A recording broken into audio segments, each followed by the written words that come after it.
Hey everybody, today we're going to continue to talk about what we started last week. Last week we started a series on just kind of a overview of the Bible, and we're going to continue that today. I don't know how long this class or this series will last. I'll continue to record it as long as I can, but it's going to take a while because we're going to start today in Genesis, and we're going to go through Revelation. Um, we won't go verse by verse, but mainly just a survey of the different books and things like that. So today we're going to look at before Abraham was. Remember, Jesus uses that phrase. We're going to talk about that here in a second.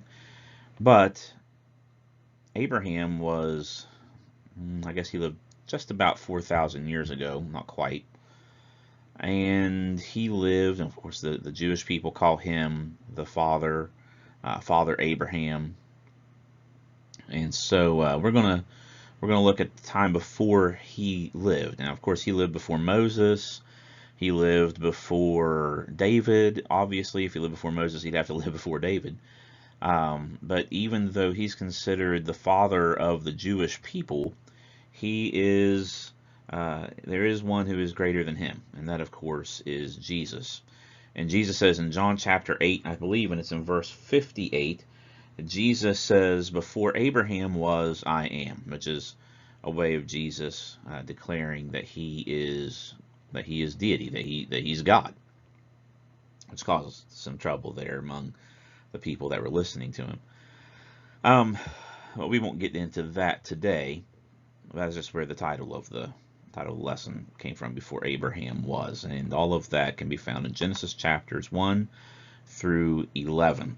We're going to look at the 5 different stories that we find in Genesis 1 through 11. And those 5 stories of Genesis 1 through 11 can be seen in the chart above. So in Genesis 1, you have the story of creation. In Genesis 2, you have the story of Adam and Eve. I guess it's also Genesis chapters 2 and 3. In Genesis 4, you have the story of Cain and Abel. 6 through 9, you have Noah and the flood. And then in chapter 11, you have the Tower of Babel.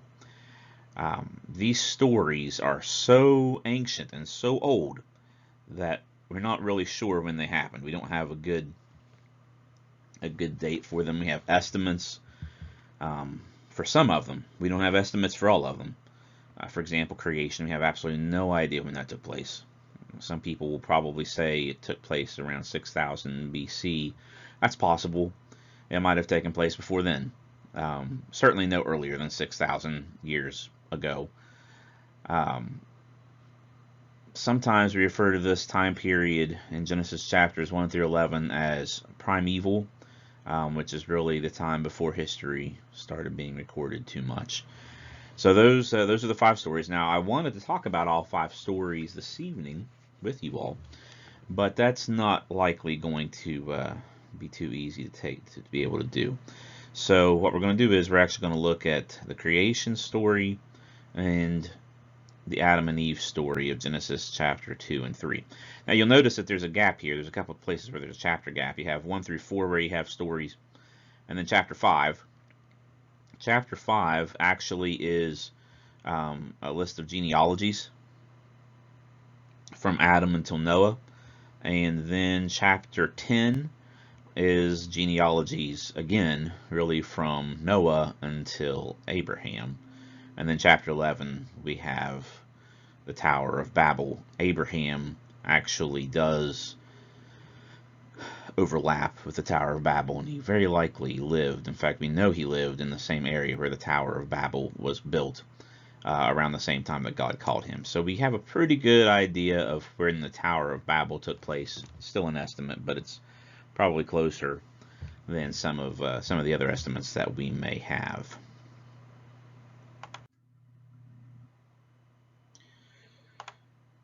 All right, so the first thing we're going to think about here is creation. In the beginning, and that's how the Bible starts. In the beginning, God. And when you see that, this literally assumes, the Bible assumes that God already exists. It assumes that you're going to believe that God exists, and that it does not explain to us that how God came to be or anything like that. We wouldn't be able to understand it if we did. He just already exists. It assumes that he's eternal, that there was no creation of God, and everything else. There's God, and then there's everything else, and it was created by the power of his word of nothing. I have this blocked off by my face here. Sorry. When you look at the creation account, you're going to notice it's in repeated phrases. And that's a way for us to link it together, and it helps us to memorize. And people memorize the Bible a lot more than they do today. And one reason for that is because you just couldn't get your hands on a Bible back in the old days, so you had to remember it. And so it was oftentimes written in a way that you could easily remember. There are things that we can easily remember, and there are things that we can't easily remember.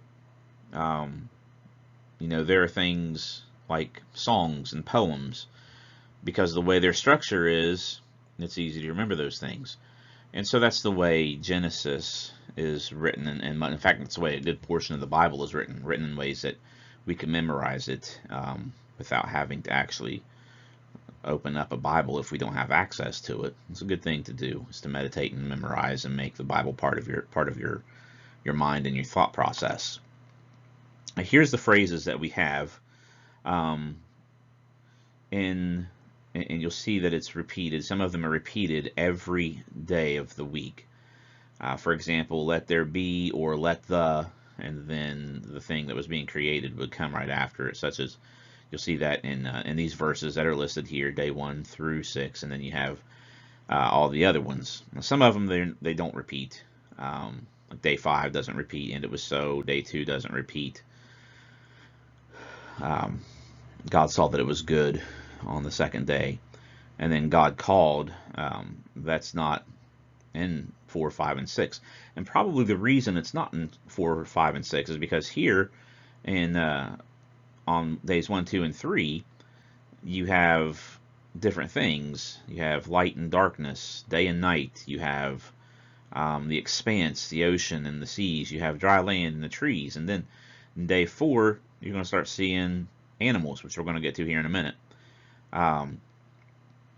You'll see animals being created. You're going to see day 5. You're going to see, let's see, I'm sorry, not day 4. Day 4, you don't have the animals be created. That starts in day 5. In day 5, you have animals starting to be created. In day 6, you have animals be created. Guess who names the animals? Adam, man. In fact, that's what the name Adam actually means, is man or human. And then there was evening and morning. After each day, you have day 1 all the way through day 6. You see that taking place. All right, so here we have the next thing we're going to talk about is the days of creation. And creation culminates in humanity. We are the last part of creation. And that's going to play into things quite a bit throughout the Old Testament and the New Testament. Because of the time that they lived in. God likes to, it seems, in the Bible, to surprise the readers. You have if you were reading it in the very first, if you were the first generation that was reading it, and you read the serpent, and we're going to talk about the serpent here in just a couple of minutes, but in Genesis 3, the serpent shows up. Like I said, we'll talk about that here in a minute.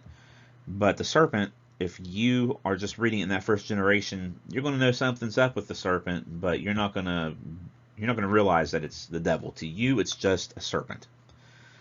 And the serpent was created before Adam and Eve. The one that was possessing the serpent was created before Adam and Eve.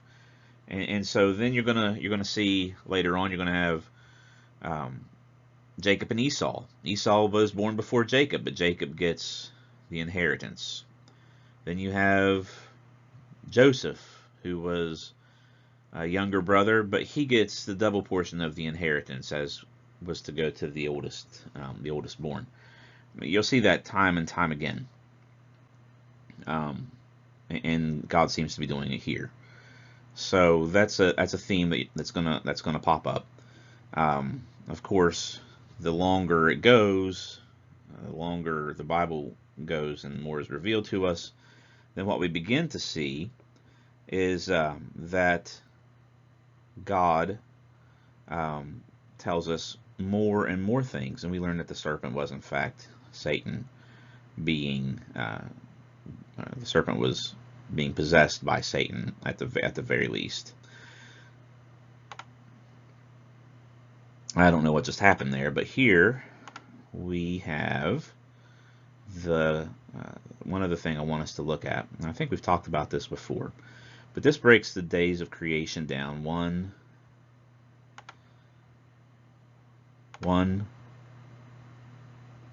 2, 3, 4, 5, and 6. And you're going to notice, like I said, it's written in a way that you can memorize it.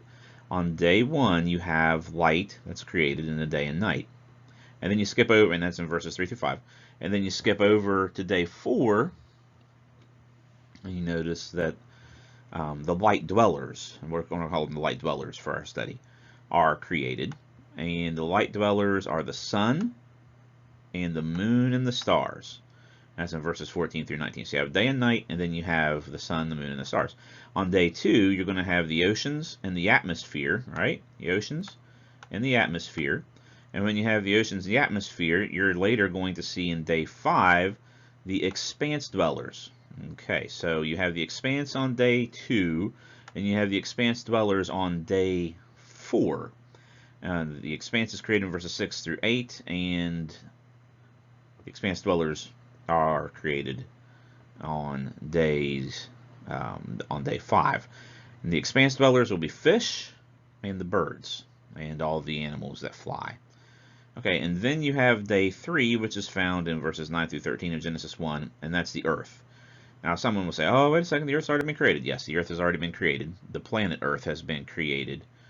Remember, the word earth literally means dirt or land. So that's what we're talking about. God is gathering the earth, or he's gathering the land and the seas into one place. So you have land and seas on that day, and plants and trees. And then you skip over to verses 24 through 31, and you're going to have here animals. This is on day 6. See here, day 6. Animals are created on land, and then you also have humanity created on day 6 as well.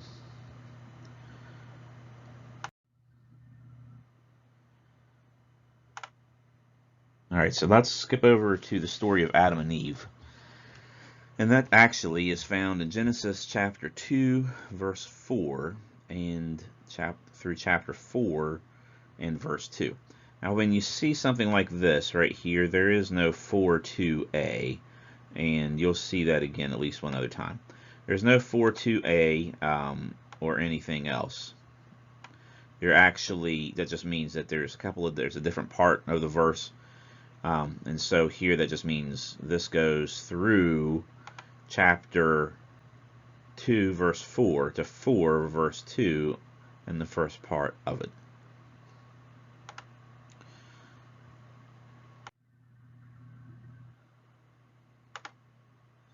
Alright, some people, as you go along, and if you ever talk to people about the Bible, someone's going to bring up this idea that there are 2 creation accounts and one contradicts the other. That is only partially true. There are 2 creation accounts, but they do not contradict one another. Why then are there 2 creation accounts? Well, first of all, as we see right here, it was a literary device, a literary style known as a doublet. Okay, that's different than anything that we're used to usually in our culture. We don't write that way. But remember that Moses and everyone else who wrote the Bible, perhaps up until parts of the New Testament, were from the Near East, the Middle East. And they have a different writing style than what we have.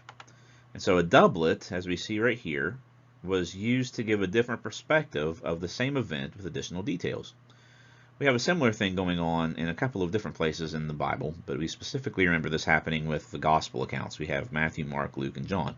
All same events told from different perspectives, so we can get additional details as to what was going on. Now, we will see in chapter 2 and verse 7 that Adam is formed from the dust, and Eve is formed from one of Adam's ribs, which shows us that Adam was the first and Eve obviously was the second. There was a 1 and 2. It wasn't simultaneous, a simultaneous creation. Don't know how long it was. It might have been a good while before Eve was created. But the creation account, the second creation account that we're talking about here, actually starts in the second part of verse 4. See, there that is again. The second part of verse 4. So we call that B. Okay? So the name of God, or the name for God, in the first chapter was changed from the formal God, as you'll see in chapter 1, to a less formal Lord God. It is a subtle change, but it's important because we see him from a less from a less formal perspective to a more personal one. For example, in chapter 2 and verse 8, he forms, so he's doing something personally with his hands. He forms things. He plants things. He waits. You can read about all of that. He forms. He plants. So these verbs are helping us to realize that he's a personal God, which also helps us to realize that he has always wanted a personal relationship with his creation, including us. He had that personal relationship with creation. He still wants to have that, but he gives us the ability to choose between good and evil, which, of course, we all choose evil, and that's when we sin.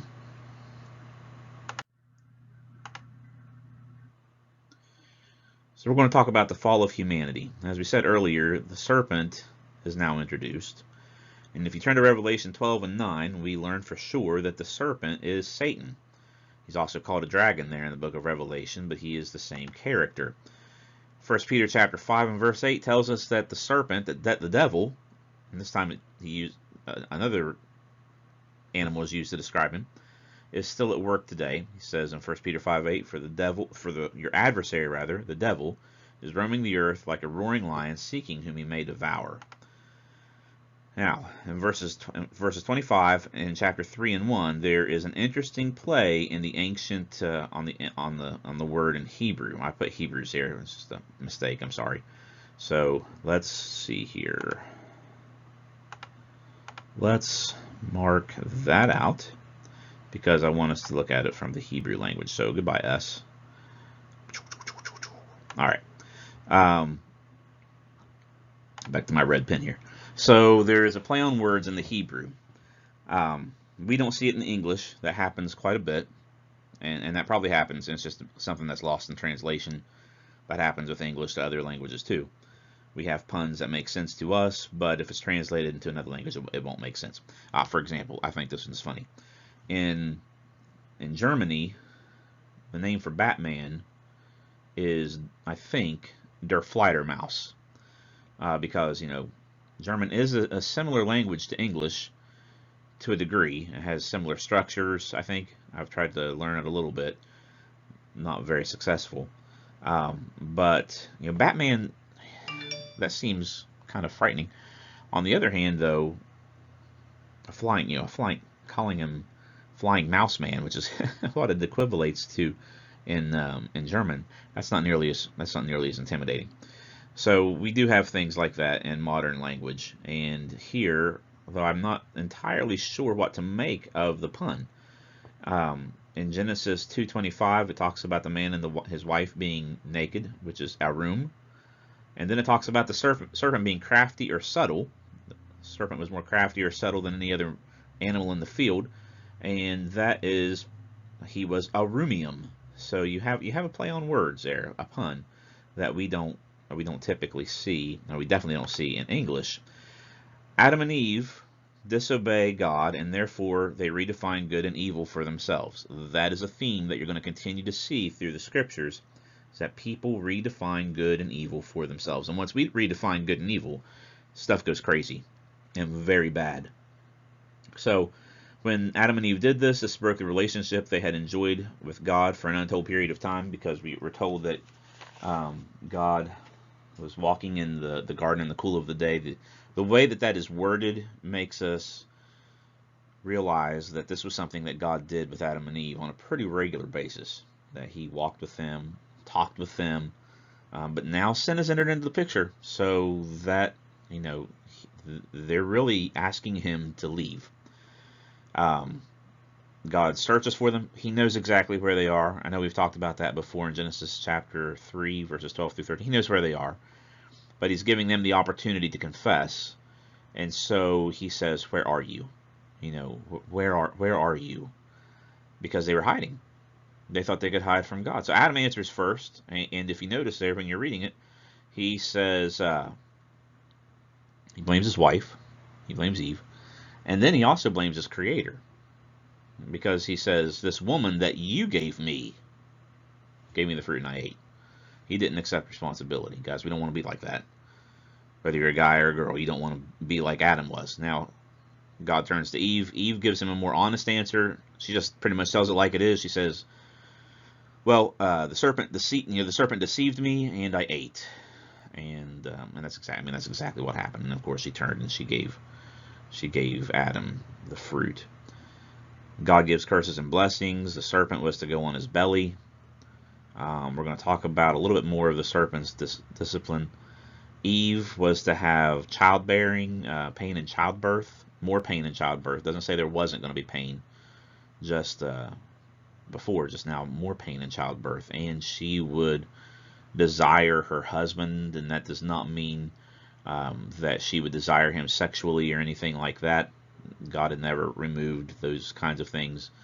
That was always there. What it's talking about is now there's going to be a competition between Adam and Eve, man and woman, for his leadership role, and that we obviously see that even now sometimes. And to Adam, he would have to now do the work outside of the garden that was going to be easy.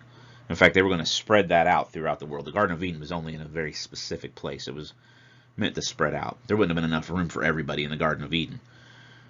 But when sin entered into the picture, we got cast out. Adam and Eve got cast out of the Garden of Eden. And now they would be in the land of death. Some people make the claim that Adam and Eve were created to be immortal. That's not true, because they had to eat from the tree of life. And the only place the tree of life was in the Garden of Eden. And God removed them from the Garden of Eden, and he didn't do that as a curse or even as punishment. Instead, as you look there, it was out of a blessing. That sounds weird, but before they were innocent. They had no sin. But now we see they have sin.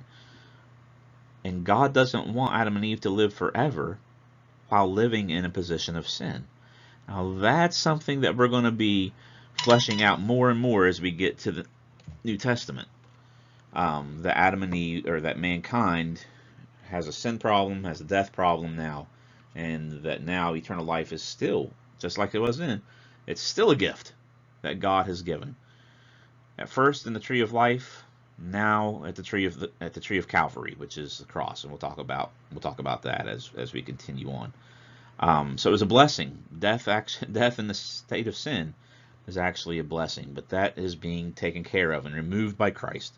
And someday when we resurrect, sin will no longer be a problem. I want us to listen to chapter 3 and verse 15 just for a couple of minutes. It is a very important chapter, or a very important verse, Genesis 3 and verse 15. What we're going to see here, I want you to read that.